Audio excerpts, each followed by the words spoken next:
চুয়াডাঙ্গার দর্শনা ছটেঙ্গার মাঠে পুকুর পুনঃখননের আড়ালে উর্বর কৃষিজমির মাটি ও বালু উত্তোলনের অভিযোগে অবশেষে মাঠে নেমেছে উপজেলা প্রশাসন। দ্য নিউজ সহ কয়েকটি গণমাধ্যমে সংবাদ প্রকাশের পর বুধবার দুপুরে হঠাৎ অভিযান পরিচালনা করেন দামোহদা উপজেলা নির্বাহী কর্মকর্তা লাভলি ইয়াসমিন ও সহকারী কমিশনার শাহিন আলম। এগুলো দিয়ে আগে আমরা রুট থেকে তৈরি শুরু করি, যে কোন কোন দাগে আসলে জমির মালিক কারা, জমি বিক্রি করেছে কি, আগে তাকে ধরি। ঠিক আছে, কারণ এভাবে তো এভাবে ধরা যায় না। অভিযানে চলমান পুকুর পুনঃখনন কার্যক্রম, মাটি উত্তোলন ও পরিবহনের বিষয়গুলো সরেজমিনে পরিদর্শন করা হয়।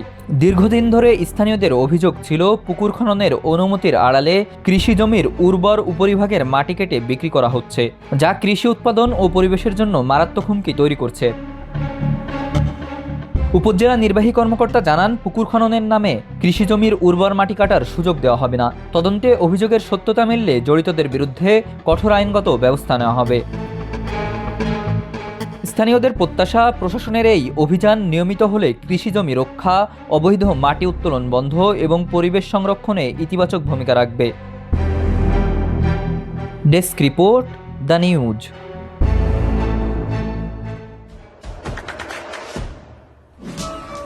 দেশে দেশে সবার সাথে দ্য নিউজ।